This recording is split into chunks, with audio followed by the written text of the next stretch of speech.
Hello and welcome to another video from the English at Penrice YouTube channel. Today we're going to be having a look at the overview of Macbeth. So we're going to be exploring what happens in the play and some of the key events that you're going to need to know when studying the text.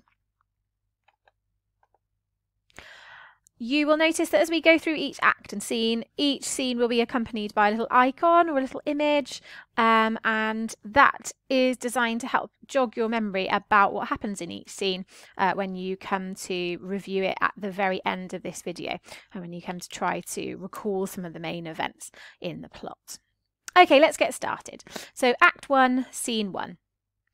Scene 1 of the play begins with three witches meeting and planning to meet with Macbeth in the near future. In Scene 2, we switch to listening to a captain fresh from the battle describing Macbeth and Banquo's bravery in the battle. As a result, King Duncan is really pleased by this description and he decides to award Macbeth with the title the Thane of Cawdor. Currently, Macbeth is the Thane of Glamis. Now, Thane is somebody who would have been awarded land and great power by the king, sort of like a lord. So Macbeth, not that he knows it at the moment, is going to be given the even more prestigious title of the Thane of Cawdor. Scene 3 takes us back to the witches, and they are meeting in Scene 3 with Macbeth and Banquo, and they talk to these two brave warriors, and they predict that Macbeth will become Thane of Cawdor. Make sure you know that he doesn't know that he's Thane of Cawdor yet. And then they predict he's going to become king. So they tell him that he's going to become king in the future. Act 1, Scene 4. We go back to King Duncan, and he is announcing in this scene that his son, Malcolm, will be next in line for the throne. And Macbeth's a bit perturbed by this, obviously, because he is hoping that he himself will become king. And so he sees Malcolm as a little bit of an obstacle to overcome. In Scene 5, we move to Dunsinane Castle. So we move to Macbeth and Lady Macbeth's castle. Lady Macbeth is reading a letter from her husband, who's explaining the witches' predictions, their prophecies. But she's a little worried that her husband is too kind to act ruthlessly in order to get the crown, in order to become king. And so in order to make herself cruel, she calls upon supernatural spirits to unsex her, to make her neither man nor woman, so that she could be filled with cruelty in order to commit some actions which will secure them the crown and make Macbeth become king. Scene 6 is Duncan and his thanes arriving at Macbeth's castle. And in Scene 7, Macbeth has decided not to murder Duncan. So he thinks that he can't go through with it, that he should not commit regicide because he is a loyal subject of the king. However, Lady Macbeth is furious about this. She calls him a coward, and ultimately she does persuade him at the end of the act to commit regicide. So she does persuade him to kill the king. Okay, moving on to Act 2 then. Scene 1, Macbeth approaches Duncan's chamber, so he's getting closer to Duncan's bedroom to commit murder. However, as he does so, he sees a vision of a dagger, perhaps already a symbol of his guilt. Scene 2, Macbeth murders Duncan, but we don't see that on stage. That happens off stage. What we do see, though, is in Scene 2, Macbeth is immediately plagued by guilt. He's greatly unsettled and anxious. Lady Macbeth does try to reassure him, and she is the one that takes the bloody daggers back to Duncan's chamber because they're going to frame Duncan's guards for the murder.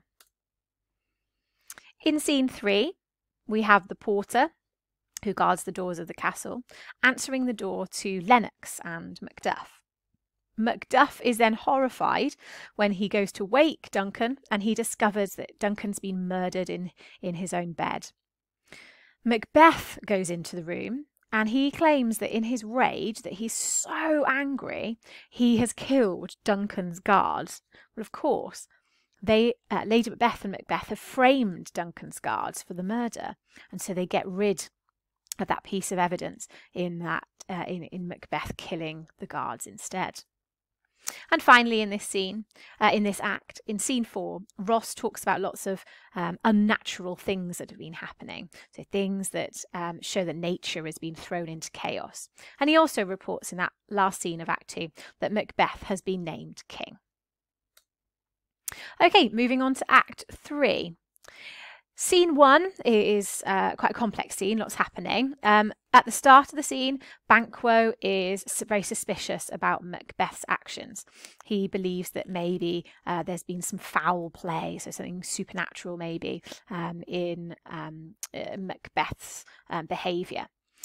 Then Macbeth delivers a soliloquy, so when he's talking on stage to himself, and we as an audience are the only people who hear it rather than any other characters.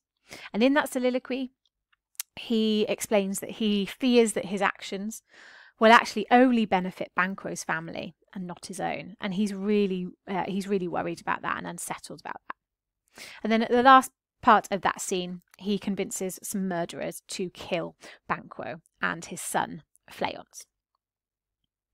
In scene 2, Macbeth is plagued by fears about potential threats to his crown, so he's worried that somebody will replace him as king, potentially Banquo or Fleance, and terrible dreams. He's riddled with guilt still and unable to rest. In scene 3, the murderers do kill Banquo, but Fleance escapes. In scene 4, Banquo's ghost appears at a banquet that Lady Macbeth and Macbeth are holding for some very prestigious and well-respected guests. Macbeth is incredibly shaken by this. He's nervous. He's very, very unsettled. He causes great disruption at the banquet, and as a result, Lady Macbeth has to ask her guests to leave.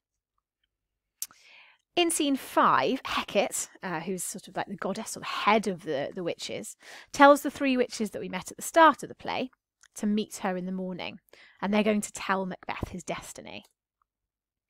And then Act 3, Scene 6, so the final scene, we move to Lennox talking about his suspicions about the murders of Duncan and Banquo.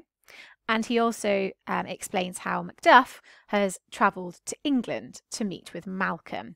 Remember, Malcolm is supposed to be the heir to the crown following Duncan. So he is the rightful king. And Macduff has gone to England to meet with him.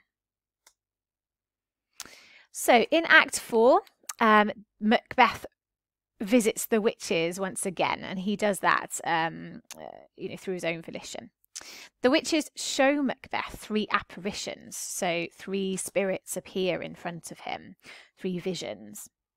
One apparition tells Macbeth to beware Macduff, so potentially to be wary of something, that Macduff might be able to do to Macbeth, or to take the crown away from him, perhaps. The next apparition states that none of woman born shall harm Macbeth, so nobody born of a woman shall be able to defeat or kill Macbeth. Well, to Macbeth, that seems that everybody is born of a woman and therefore will not be able to harm him. So he feels quite untouchable, quite immortal. The third and final apparition tells him that he will not be defeated until Burnham Wood, so a forest close to his castle, moves to Dunsinane Castle. And he sees this as impossible. So again, he feels untouchable and immortal.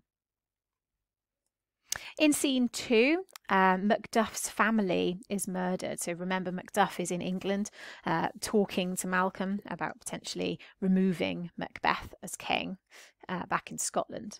And while he's away in England, Macbeth orders some murderers to kill all of Macduff's family, so his wife and his children and all of his servants. And then finally, scene 3 of Act 4 is set in England, so rather than Scotland. And in this scene, Macduff tells Malcolm that Scotland is suffering at the hands of the evil Macbeth, and that he needs to come back to save the country, who's in dire need.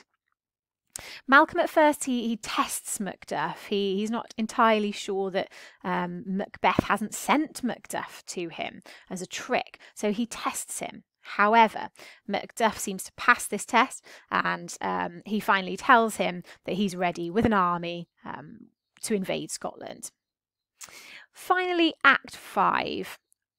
The first scene in Act 5 shows us that Lady Macbeth has been sleepwalking and talking in her sleep, and she's hinting at the murders that have been committed. So she is now riddled with guilt.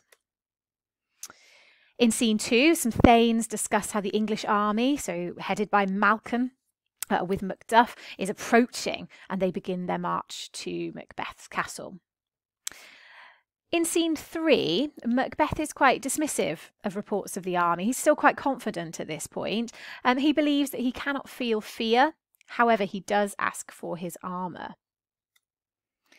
In scene 4, the Scottish lords and the army cut down branches of Burnham Wood to camouflage themselves as they march towards the castle.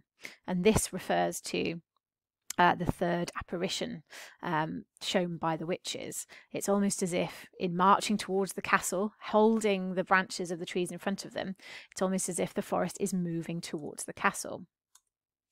Scene 5, Macbeth is told that Lady Macbeth has died. In scene 6, Malcolm's army arrive at the castle.